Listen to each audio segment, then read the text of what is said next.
y evaluador de la calidad académica en Brasil, nos moderará el panel número 1 nombrado Calidad Académica, Desafíos Biorregionales. Cristian, tienes la palabra. Gracias, Adi.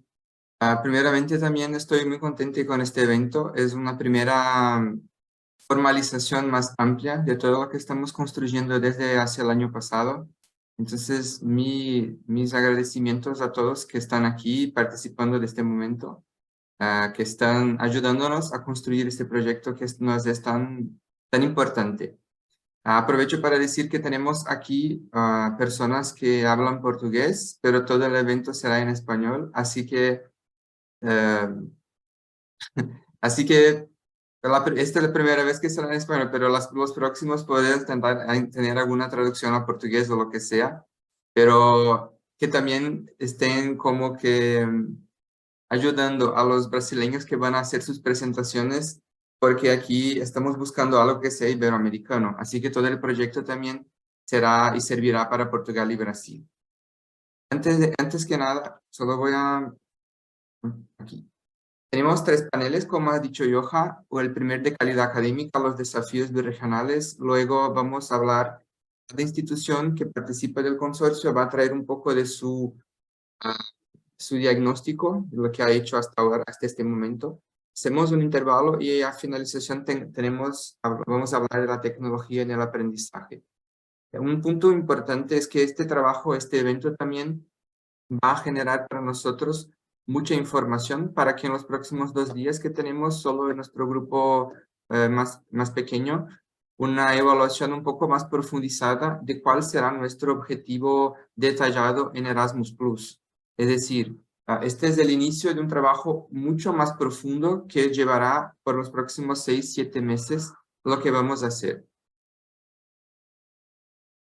Muy bien. Entonces, para empezar los paneles, voy a llamar aquí a nuestro primer invitado.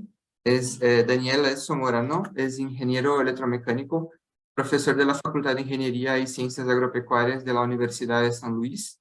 Su currículum tiene casi 5 páginas, por lo que me hace un poco complicado decir todo lo que ha hecho, pero lo importante es toda su formación, su experiencia en la calidad académica. Ha redactado una propuesta de manual de acreditación de carreras de grado en ingeniería en Argentina. También es presidente del Consejo Federal de Decanos de Ingeniería de Argentina entre 2003 y 2004. Lidera conferencias, membresías, presentaciones y tiene también algunos distinguidos reconocimientos internacionales.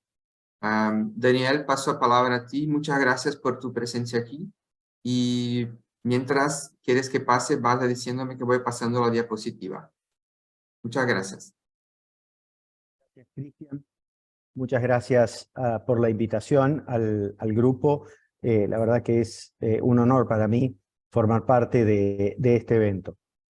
Saludo a todos los colegas en los distintos países de Iberoamérica. Como dijo Cristian, yo soy ingeniero, he participado y participo en distintas organizaciones de ingeniería, tanto de mi país, Argentina, como a nivel iberoamericano, también a nivel mundial. Así que, digamos, lo que voy a plantear esencialmente está visto desde el caso de la ingeniería, que es donde, como les decía, donde yo participo, pero como un caso que puede tener su traslado hacia otras áreas disciplinares. La próxima, Cristian, por favor. En primer lugar, y celebro que quien opinara antes de mí hablara de la pertinencia. Creo que el primer punto que nos debemos plantear en nuestras instituciones es el triángulo, los 3 pilares de la función académica. La calidad como un elemento fundamental, incluso la calidad en la mayoría de nuestros países, por no decir en todos, tiene procesos fijados por los gobiernos para asegurar la calidad en nuestras instituciones y en nuestras carreras en particular, pero también hay 2 aspectos fundamentales, con particular énfasis en los países latinoamericanos y del Caribe, que tiene que ver con la inclusión, un tema que, digamos, como un ataque fundamental la educación a temas como la pobreza o la exclusión por el tema de conocimiento, distintos tipos de exclusiones incluso, y el tema de la pertinencia. Vamos a ver de que hay profesiones, fundamentalmente quizá la ciencia de la salud o profesiones como la ingeniería, que tienen una formación común a nivel internacional, transversal, pero esencialmente lo que tenemos que formar son ciudadanos que conozcan la cultura y las particularidades del territorio en el cual del cual provienen y al cual deberían llevar adelante sus esfuerzos con una alta capacitación profesional. De modo que el primer punto es este, ¿no? Es decir, inclusión, calidad y pertinencia formando un triángulo y en el cual quizás uno de los criterios e indicadores de la calidad sea la pertinencia de la formación. Dicho esto, y la próxima, Cristian, hay distintos niveles de definición de la calidad.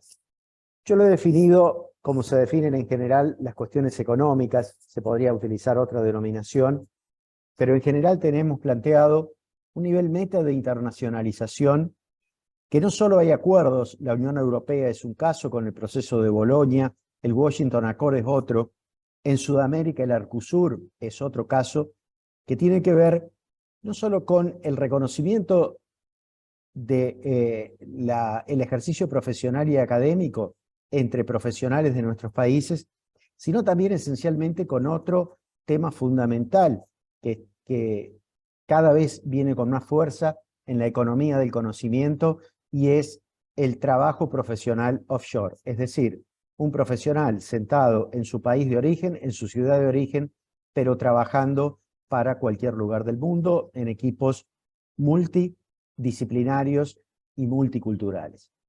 Y acá ya viene un aspecto de esta formación, es decir, la potencialidad de que nuestros profesionales puedan actuar bajo esa lógica laboral. Un segundo aspecto que lo llamé nivel macro y tiene que ver con las políticas de nuestros respectivos países.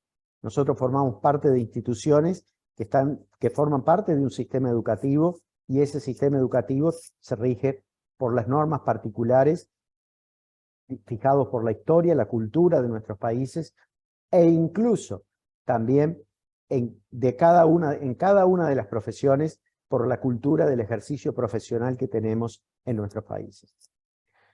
Un nivel meso, que lo definí como la institución universitaria, es decir, la que define la política macroeducativa que luego tenemos que llevar al nivel micro, que es el espacio de relación entre docentes y estudiantes y donde se forman nuestros profesionales, nuestros graduados, que luego deberán ejercer de manera pertinente en el territorio del cual forman parte.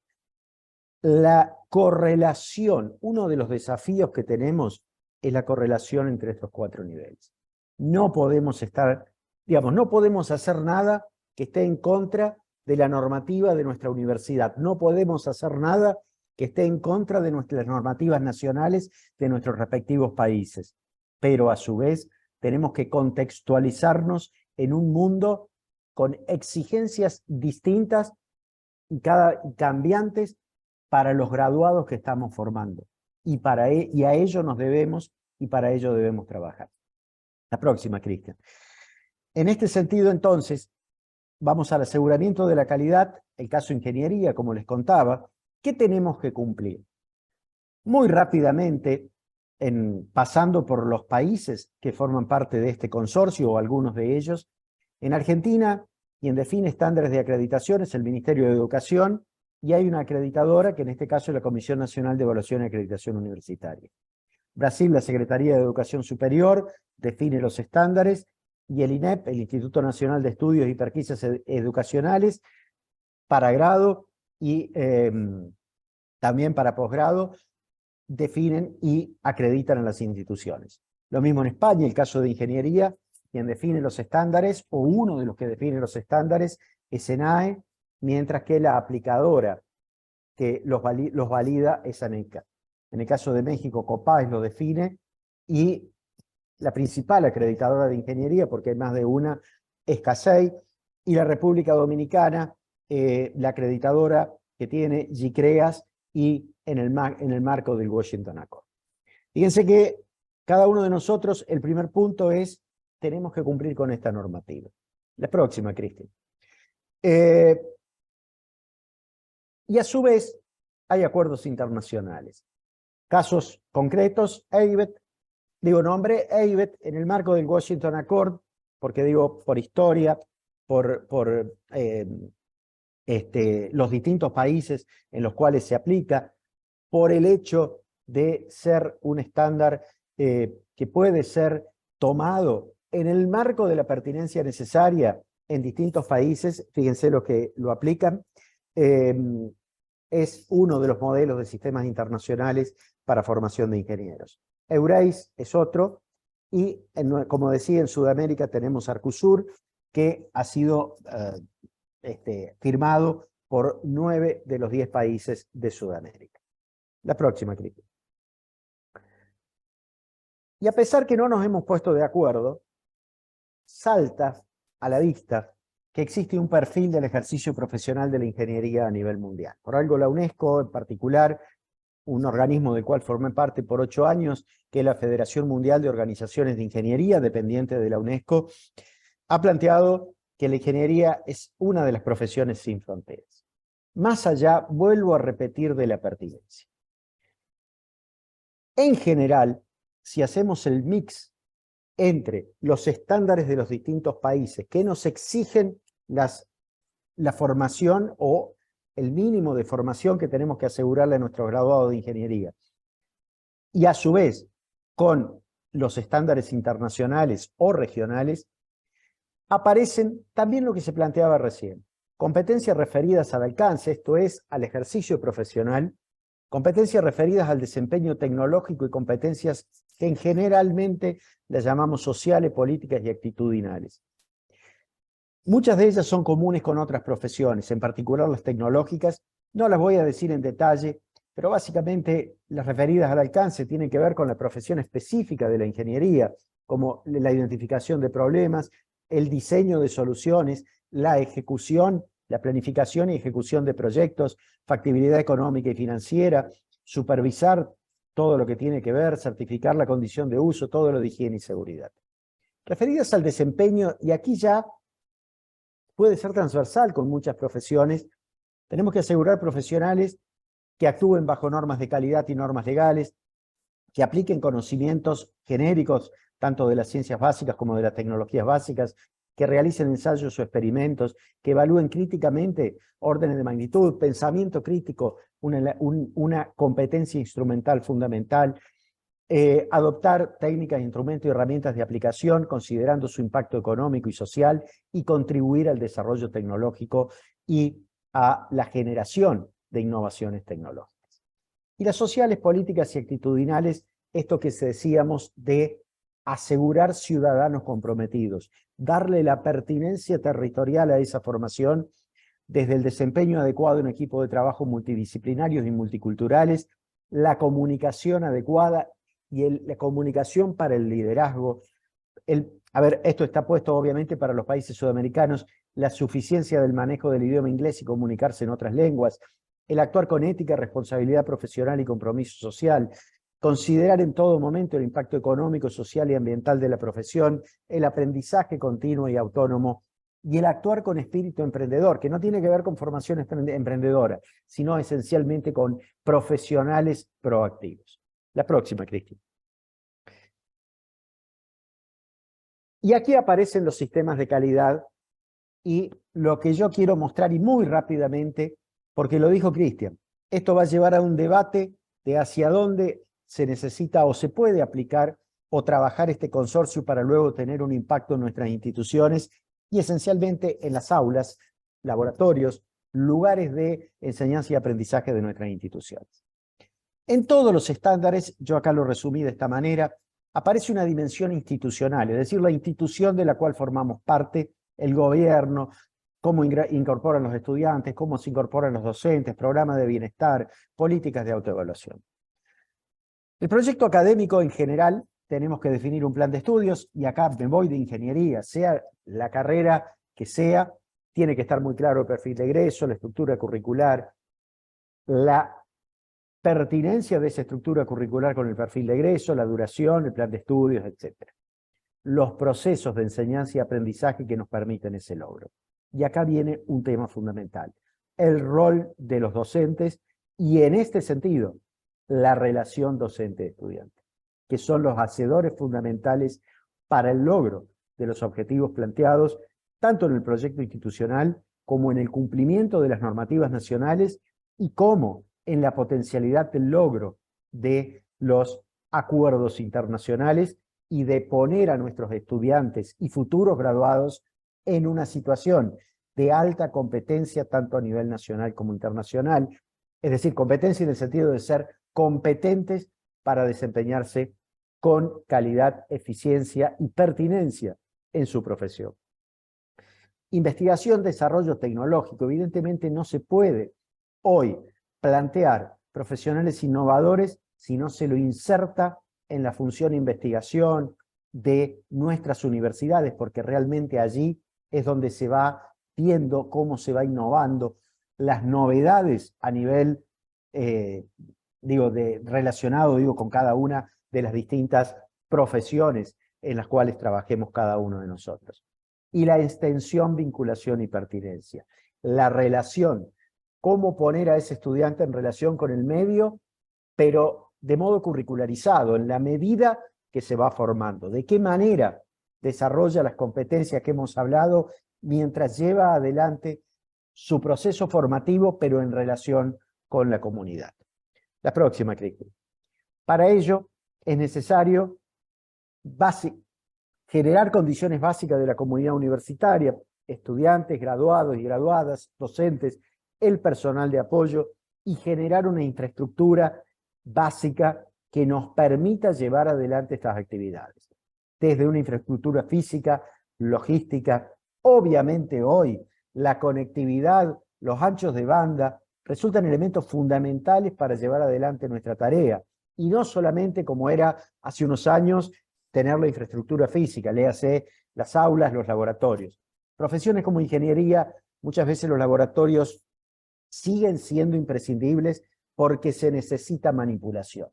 Yo formo parte, coordino la red colaborativa argentina de laboratorios remotos de ingeniería que se está poniendo en marcha, y uno de los puntos que hemos detectado es que cada una práctica remota que es sobre un equipo físico, pero a través de un medio virtual, evidentemente no necesariamente aporta las mismas competencias que una práctica en un laboratorio, tocando el instrumental, usando los 5 sentidos, como decimos en algunas veces, pero esencialmente es imprescindible ese mix de presencialidad, virtualidad y remotización, porque así van a trabajar nuestros graduados.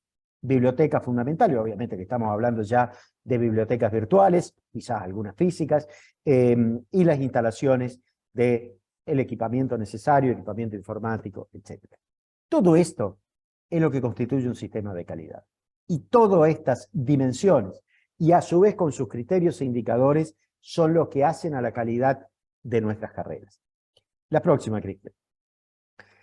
Condiciones macro, entonces, para un consorcio.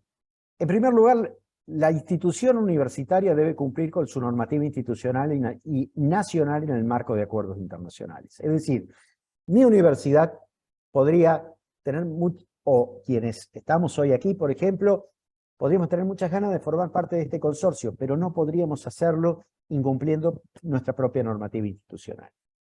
El segundo punto, a nivel disciplinar, los perfiles de egreso que se deben cumplir son sustancialmente equivalentes, y eso facilita mucho los consorcios. En el caso de ingeniería, la institución iberoamericana de ingeniería, de formación de ingeniería, que se llama CIDAI, hemos definido el perfil del ingeniero iberoamericano en el año 2015, transversal, y luego, fíjense que los estándares de calidad, gran parte tomaron de base este perfil acordado en un proyecto que lideró México en aquel momento. Para el cumplimiento de cada proyecto académico fijado por la institución, acá viene otro punto fundamental, ¿dónde está la transversalidad que tenemos entre los integrantes del consorcio? ¿Cuáles son las cosas comunes y relevantes que luego nos impactarán en nuestras instituciones? Por lo tanto, un tema fundamental de un consorcio es, o de este consorcio en particular, cuáles son los criterios e indicadores que nos permitan de calidad y de pertinencia, que nos permitan elevar el nivel o la pertinencia o la actualización de nuestras instituciones en el marco de los procesos formativos y cumpliendo con nuestros proyectos institucionales. Creo haber cumplido con el tiempo. Muchísimas gracias por la atención. Cristian, te dejo la coordinación. Muchas gracias, Daniel. Yo he apuntado algunas cosas aquí que creo que todos piensan algo parecido. Es una inquietud que yo tengo hace mucho tiempo de un currículum que es básicamente una malla curricular que es basada solo en contenidos. Lo que estás proponiendo aquí, y que creo que es uno de nuestros retos aquí como educadores, es que no tengamos solamente este tipo de competencia de conocer las cosas, sino que cómo utilizarla y siempre a un entorno más social, económico, político, que se pueda formar un ciudadano. Y infelizmente, la mayoría de las regulaciones en los países solo están, solo no, pero la mayoría en la mayoría de los casos están preocupadas con el contenido, es decir, qué cosas van a aprender mis estudiantes, sino que actualmente hay que desarrollar otros tipos de competencias. Incluso más tarde va a hablar Ana un poco sobre estas partes de competencias tecnológicas y cómo las cosas están un poco más conectadas. Para ti específicamente, estamos hablando que el desarrollo de estas competencias son importantes, pero durante las clases, ¿cómo puedo garantizar que esta calidad será hecha? Porque tenemos profesores, hay que tener también lo que se llama de libertad catedrática, es decir, cada uno tiene su forma de enseñar y debemos, eso lo debemos tener, no debemos quitar esto de los profesores. Pero, ¿cómo garantizar que todo este paquete de indicadores y de cosas que son importantes esté garantizado en las clases? Muy rápidamente por el tiempo, lo primero que dijiste me parece Yo fundamental. no escucho, no sé. Ah, ¿Escuchan todos? no sé, ¿ahora me escuchan? Ahora sí. ¿Hola? Ah, me Sí. escuchan. Te decía que en honor al tiempo voy a tirar títulos solamente. Yo creo que es fundamental esto de cómo avanzar sobre la vieja concepción del contenido, en donde hoy por hoy hay tres pilares fundamentales que deben abarcarse o trabajarse de manera simultánea, que son el saber hacer y el saber ser. El conocimiento disciplinar sigue siendo fundamental. Un ingeniero tiene que saber de ingeniería, un médico tiene que saber de medicina, pero resulta fundamental qué se hace con ese conocimiento y en qué contexto se aplica ese conocimiento y el comportamiento de ese profesional. Y ustedes lo dijeron también, un profesional ético, un profesional comprometido, en definitiva un ciudadano con alto conocimiento profesional como para llevar adelante distintos proyectos. Eso es todo un desafío. El caso particular de Argentina, por ejemplo, nosotros, ese perfil de egreso es el que está definido en los estándares nacionales de Argentina y a partir de este año nos acreditan de manera obligatoria, es en Argentina el caso de ingeniería, el caso de medicina también, y debemos asegurar estas competencias. Es todo un cambio hacia adentro, que no es fácil, digo, cambiar una historia de más de un siglo, pero es un cambio que se ha ido trabajando y sobre todo hay un convencimiento, al menos de la comunidad de ingeniería, de formadores de ingeniería en Argentina, de que ese cambio es necesario. ¿Cuál es el problema que tenemos? Ya la pregunta, afortunadamente, y acá está el primer paso, cuando se deja de preguntar qué tenemos que hacer para decir, estamos convencidos que tenemos que hacer esto. El problema es cómo lo hacemos. Entonces, cuando se cambia el adverbio de qué tenemos que hacer a cómo lo hacemos, ya es un gran paso adelante. Hoy en Argentina estamos en ese trámite, en esa instancia del cómo lo hacemos, cómo formamos a nuestros docentes y cómo los llevamos al aula. Pero es un desafío y un cambio cultural de paradigma. Por lo que conozco en ingeniería, la mayoría de los países estamos trabajando en esto. Conozco el caso de México, Brasil, sé que los amigos de Abenji están muy comprometidos con este cambio, pero vuelvo a repetir, llevarlo a lo micro, llevarlo al aula es el gran desafío. Y es tiempo, es capacitación, es esto que se está planteando, entre otras cosas, hacer en este consorcio. Yo creo que uno de los temas fundamentales es ese, porque a su vez el contenido, fundamentalmente, se pone viejo muy rápido, tiene una vida de muy corto plazo, y entonces acá viene otro planteo. Yo tengo la necesidad de formar en una queridísima amiga, lamentablemente ya fallecida, Lueni Morel, decía, la competencia de las competencias, que es el aprendizaje continuo y autónomo, porque un profesional se ha pasado de una formación terminal a una formación para toda la vida. Entonces digo, allí es donde tenemos que hacer este cambio y en donde acciones como las que se están planteando aquí resultan fundamentales para trabajar con los docentes y que entiendan este cambio y el planteo de decir qué tenemos que hacer, a tener claro qué tenemos que hacer y que la pregunta sea cómo. Y otro cambio fundamental es el uso de las tecnologías.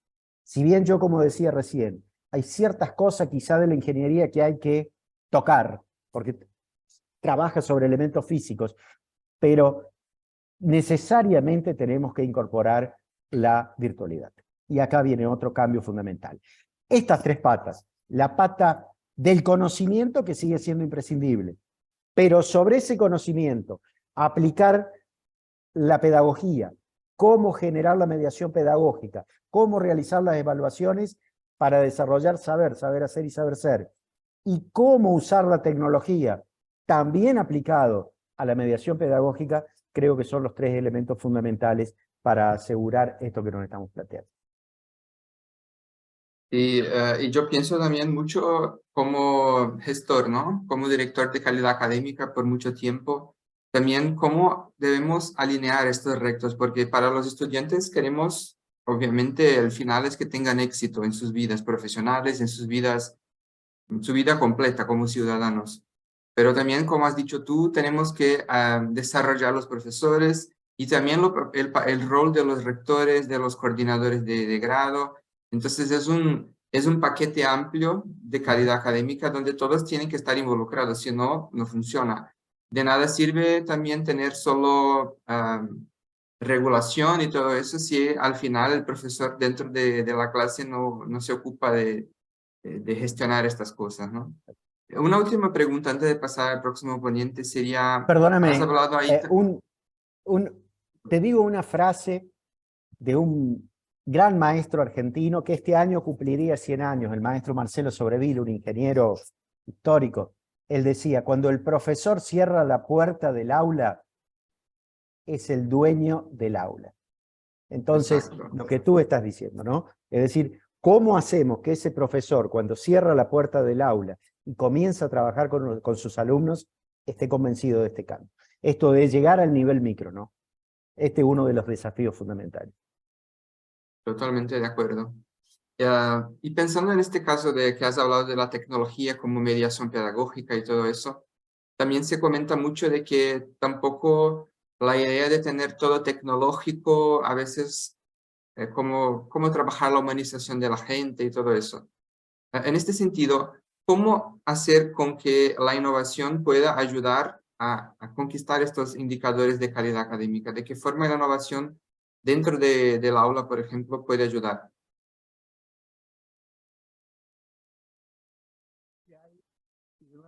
Voy a resumirlo Se en fue honor el al audio tiempo. de nuevo.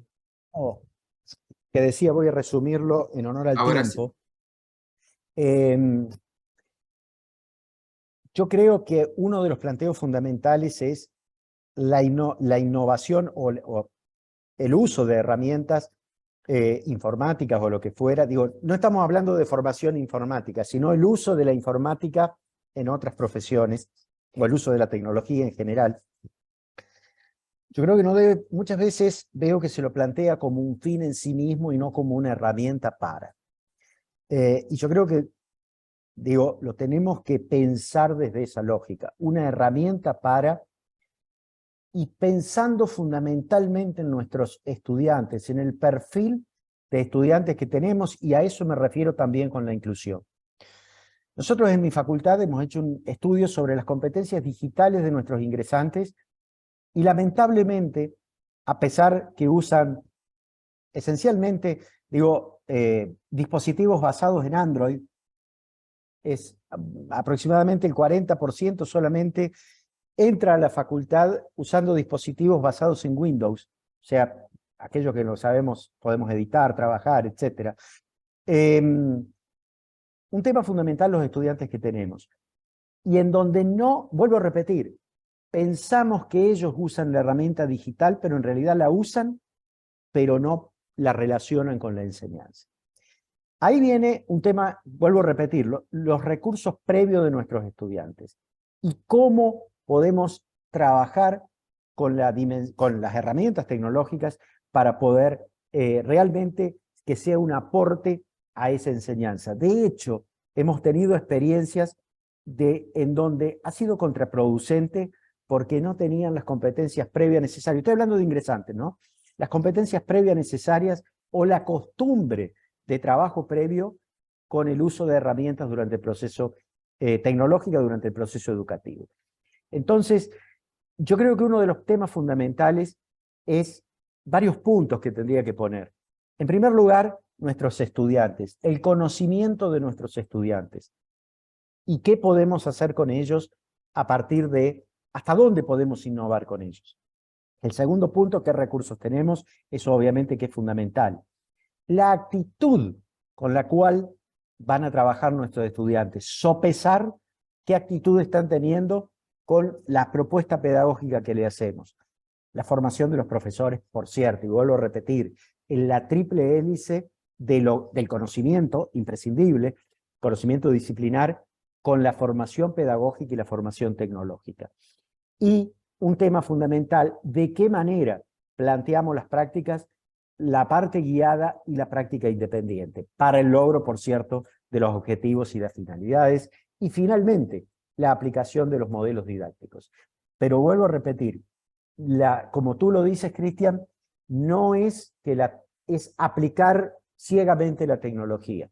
Son muchas las variables que deberíamos considerar, y la primera es las competencias previas, con qué competencia nosotros recibimos a nuestros estudiantes y están capacitados, por lo tanto, para el uso de la herramienta como soporte para el proceso pedagógico.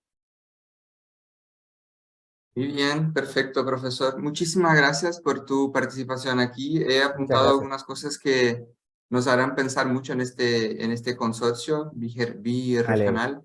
Principalmente esta parte diagnóstica, ¿no? Porque ¿hasta dónde podemos innovar? Este es un punto importante cuando hablamos de Latinoamérica, donde mucha gente siquiera tiene condiciones de tener acceso a algunas herramientas de tecnología. Aquí en Brasil, por ejemplo, tenemos todavía mucha gente que siquiera tiene acceso a Internet.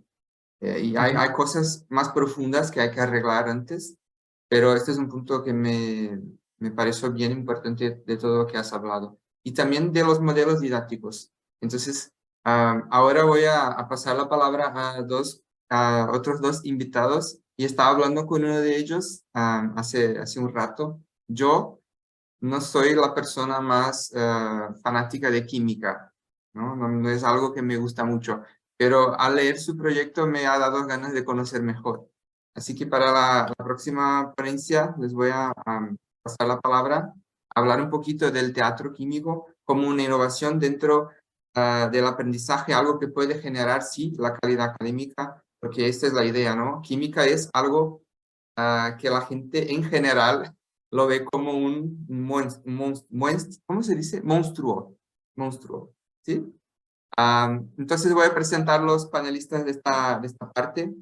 La profesora María Teresa Clement es licenciada en Química y en Farmacia, doctora en Química, trabaja en la Universidad de Valencia, ha impartido más de 50 cursos y seminarios, participado de varios talleres de química, ha recibido premios como Campus de Excelencia, Premio de Cónsul Social por su labor como técnico en laboratorio, y también el Premio Reacciona de la Ciudad de las Artes y las Ciencias.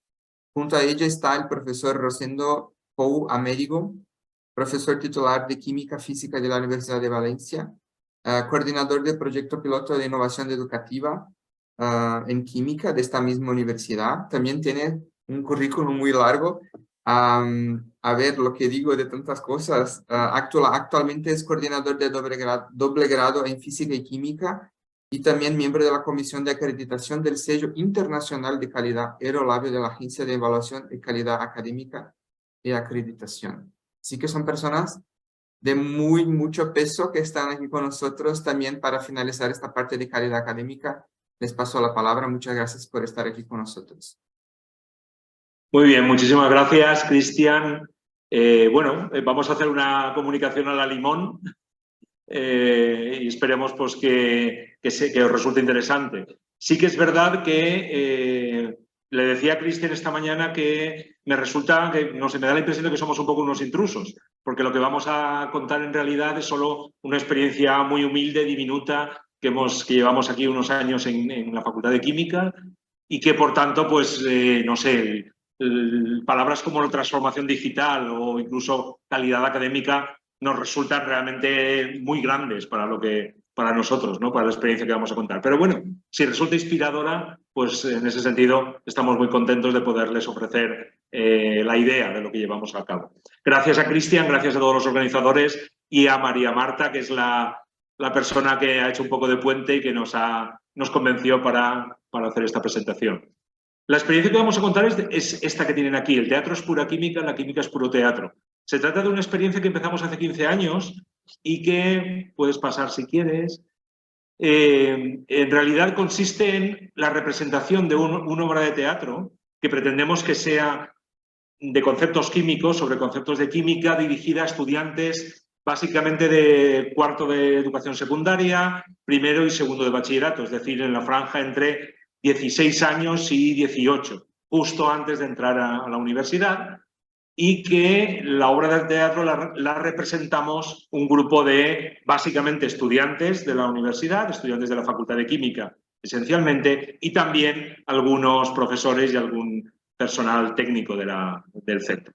La obra dura aproximadamente 1 hora y media y consiste en realidad en toda una serie de escenas en las cuales, usando el humor, haciendo siempre comedia, pretendemos buscar ejemplos, metáforas que ilustren conceptos químicos que se ven, que se estudian en bachillerato, pero de forma divertida, de forma siempre en el ámbito de la comedia, utilizando el humor. Y para eso lo mejor es utilizar un contexto inesperado y sorprendente.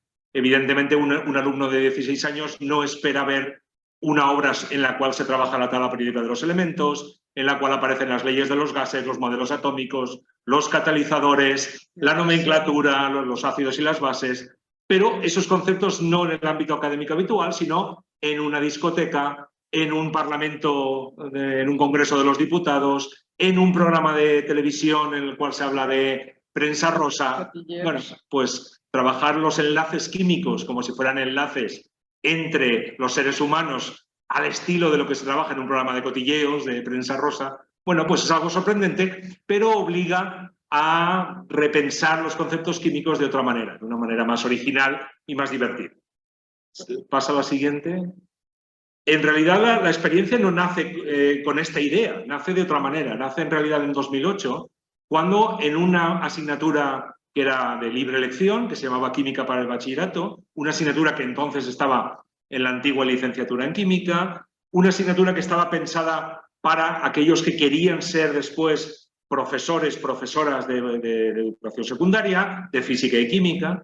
Pues bueno, en esta asignatura les pedí a los estudiantes que hicieran un ejercicio que sería imaginar que estáis ante una clase muy desmotivada, ¿qué es lo que haríais para motivarlos?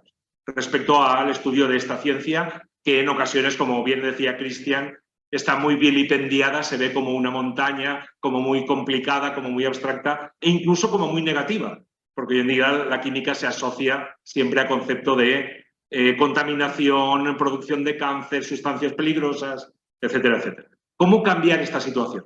Entonces, bueno, alguien respondió, bueno, pues sería interesante hacer para final de curso una obra de teatro divertida. Eso les motivaría a los estudiantes. Y ese fue el ejercicio que les pedí, que escribieran el guión de una obra de teatro, divertida sobre conceptos químicos, y eso lo hicimos durante 3 años. Pasamos a la siguiente. Eso lo hicimos en el interior de la clase, en el interior del aula. Pero, sin embargo, en aquellos momentos, pues, participó pues, Teresa Climent, conoció la experiencia, nos ayudó con la puesta en escena de la obra, y a ella se le ocurrió la idea de que podríamos realmente utilizarlo como un escenario, como una escena para realmente que cumpla esa función. Es decir, invitar a estudiantes de bachillerato y que vieran la obra y comprobar efectivamente si podía servir, podía tener esa función.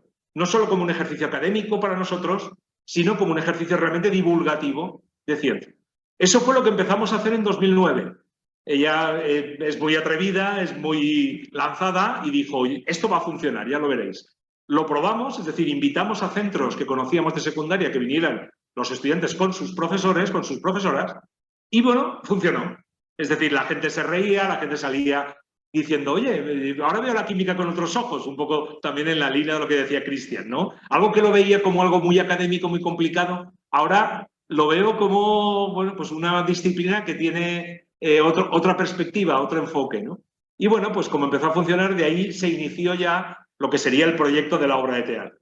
Entonces ya desde ahí continuamos esa experiencia, pero claro, había necesidad, por tanto, si lo íbamos a hacer ya de forma generalizada, de contactar con los centros, de organizar las sesiones, de organizar representaciones en el campus e incluso fuera del campus si hacía falta.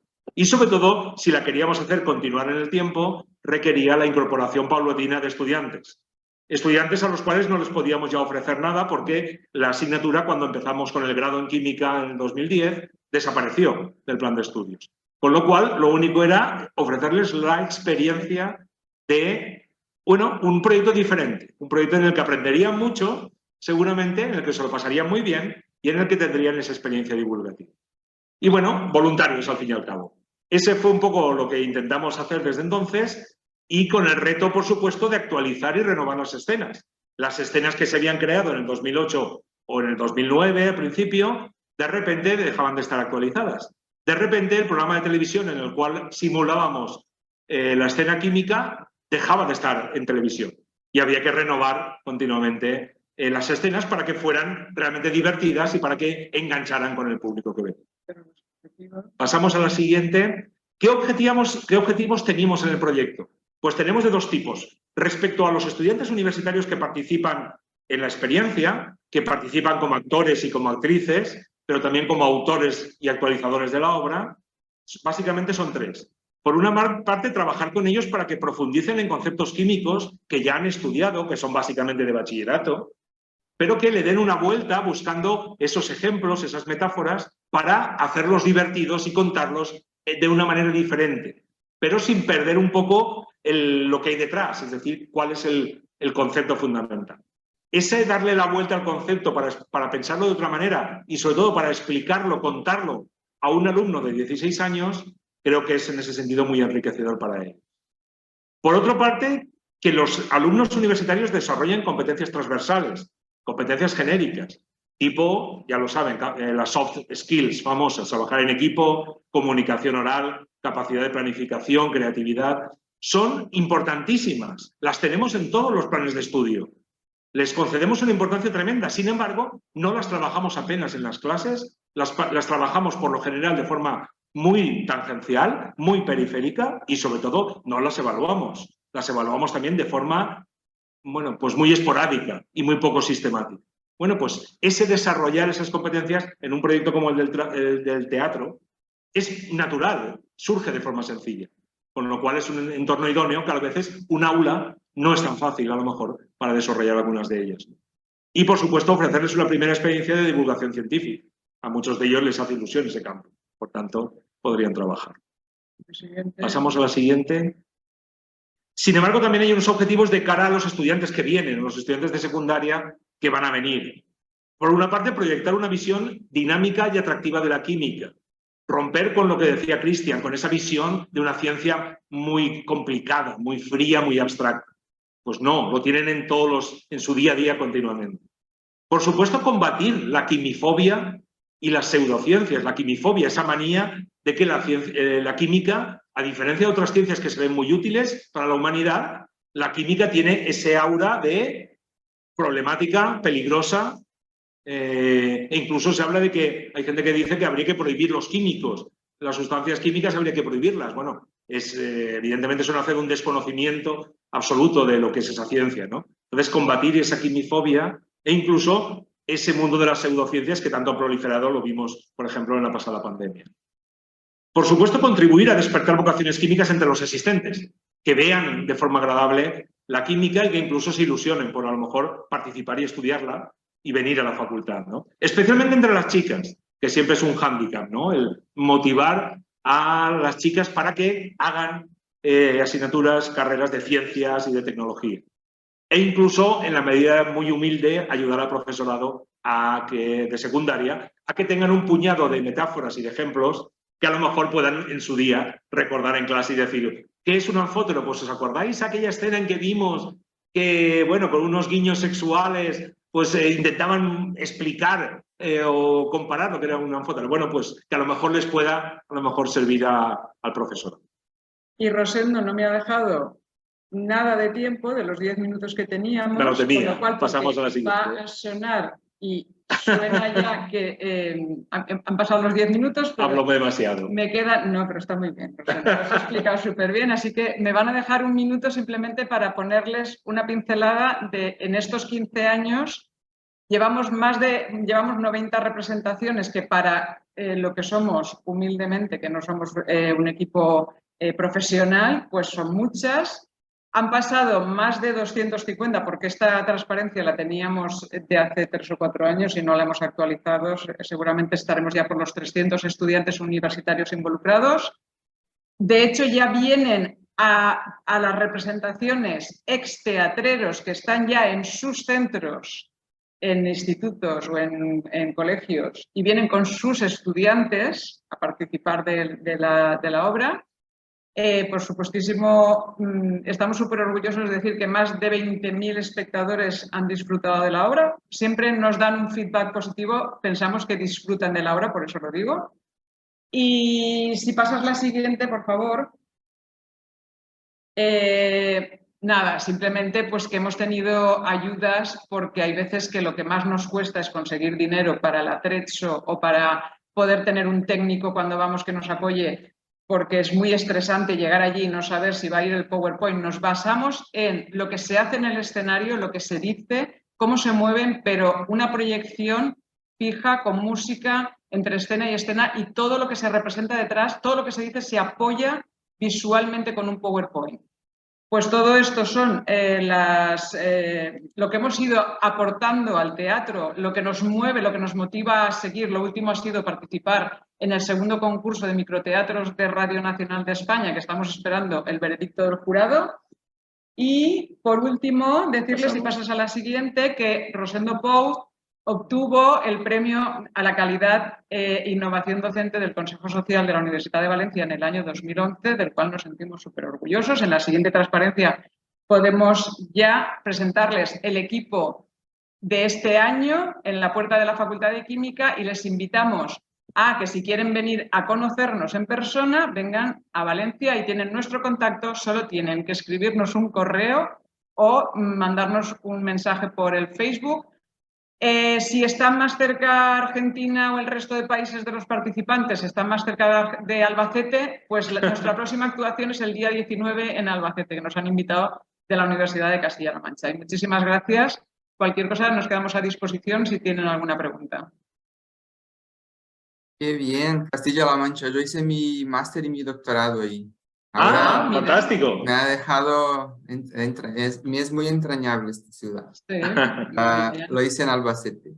Bueno, fantástico. Ojalá, buena excusa para venirte. Sí. Habéis empezado su habla diciendo que estaba preocupado, que no tenía nada que ver, pero a lo largo de vuestra presentación se explica al contrario, porque has dicho, por ejemplo, de la labor educativa de los docentes. Ha hablado ahora Daniel de la importancia que tenemos de hacer nuevos formatos de enseñanza. Esto lo habéis hecho en este proyecto. También el hecho de competencias transversales, es decir, no estáis preocupados solo con el hecho de que uno decore la tabla periódica, sino que la aplique, la entienda y comprenda la importancia que tiene en nuestro día, en nuestro cotidiano. Entonces tiene todo que ver. Este es un ejemplo de una innovación en aula, porque de nada sirve también solo hablar de técnicas, sino tenemos alguna referencia de un proyecto de calidad y que tenga tantos años de éxito. Eso tampoco es común. Es decir, 15 años que tiene tantas personas ahí involucradas Pues sí, es algo la verdad poco es que sí. común en la educación. Muchas veces un proyecto tiene 2, 3 años y ya hay que cambiarlo. Y si sigue tanto tiempo es porque también tiene mucho éxito. Y Así que contra viento y enhorabuena. marea, si nos permites, Cristian, porque al principio nos tomaban como el teatrito, bueno, bien, y ahora ya la Facultad de Química nos pone como ejemplo y nos respeta por lo menos. ¿Sabes? Es como, Exacto. bueno, nos da hasta una ayuda económica. Estamos súper encantados de la vida. Sí, sí. Nos lo Es hemos muy currado, bueno. nos lo hemos Bueno, batallado. sí, lo imagino. Sí. Bueno, por el tiempo voy a hacer una pregunta principal que ya has hablado un poco en tu habla de ahora, pero ¿cuáles son los desafíos de hacer algo innovador? Uno de estos has hablado ahora, que muchas veces la gente no lo cree, ¿no? ¿Qué quiere hacer con teatro? ¿De qué sirve y tal? ¿Cuáles son los grandes desafíos que tenemos, ¿no? nosotros para innovar en la educación? ¿Qué habéis pasado vosotros, ¿no? La pregunta será Sí. corta, pero la respuesta es complicada, sí. es complicada. No, pero pueden sí. contestarla utilizando su propio ejemplo, es decir, Sí, por lo que habéis hecho ha sido una innovación.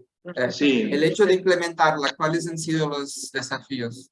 En primer lugar, claro, la razón de ser, es decir, para mí la clave es que la innovación resulta necesaria por el tipo de alumnado que tenemos. Es decir, para tener éxito en cuanto al rendimiento, en cuanto a resultados académicos, es decir, tener éxito en el aprendizaje, que esa es la principal razón. Si innovamos es porque creemos que conseguiremos aprendizajes más significativos, mejores aprendizajes. Si no, innovar por innovar tampoco tiene más sentido. Podríamos hacerlo de siempre. La cuestión es que el estudiantado que tenemos delante es diferente al que teníamos hace 40 años. Con lo cual, algunas de las cosas que entonces funcionaban, ahora no nos funcionan. Por tanto, esa innovación viene de la mano de la necesidad de motivación. Nos encontramos muchas veces con un estudiantado especialmente desmotivado, con una empatía a lo mejor, o con una autoestima muy baja, con unas características diferentes y tenemos que realmente ilusionarlos, ¿no? Entonces, de ahí, ese es el gran desafío, conseguir hacer una innovación que realmente se sientan involucrados. El ponente anterior hablaba de los formatos, ¿no? de la innovación y de la necesidad de las nuevas tecnologías, de las tecnologías para llegar a ellos. Y es efectivamente una herramienta muy potente, pero no todos entran en eso. Hay un grupo de estudiantes, por lo menos a nosotros como profesores nos pasa, que por supuesto son nativos digitales, se mueven en un entorno digital, pero como decía el ponente anterior, en un entorno digital para a lo mejor el ocio o para sus contactos, pero no para lo académico. Entonces el reto, muchas veces el desafío es conseguir una acción innovadora en la cual se sientan involucrados, se sientan partícipes y que además pues, bueno, les lleve a motivarse con el estudio, motivarse con el aprendizaje y no solo a pasarlo bien, que también, evidentemente. Para mí ese es el desafío quizá más importante como innovador. ¿Teresa? Sí, no. Yo antes de que nos despidas, simplemente deciros que si nos queréis conocer, estamos encantadísimos de poneros a vuestra disposición para viajar hasta allí y representaros la obra.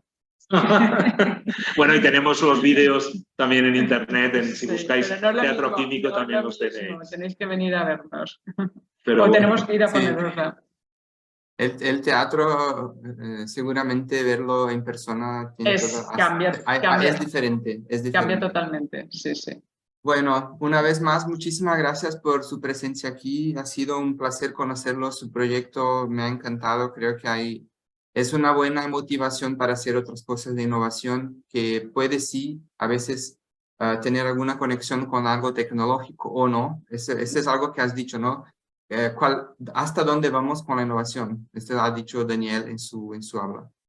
Así que nada, muchas gracias nuevamente Gracias. a Teresa, a Rosendo por su Gracias. participación. Gracias. Me encanta Valencia, así que si Vente. vuelvo a Valencia seguramente voy a visitarles. Muy bien, muchísimas estaremos gracias. encantados. Gracias por su todos. invitación. Gracias. Gracias, Marta, Gracias. también por invitarnos. Muchas gracias, Cristian, gracias a Daniel, gracias a Rosendo y a María por presentarnos el proyecto que efectivamente es innovador y también me encanta para los estudiantes que se motiven por las materias como química, física, matemática, que siempre resulta un poco complicado. Pues Daniel nos ha puesto sobre la mesa pues todos los desafíos actuales que tenemos en cuanto a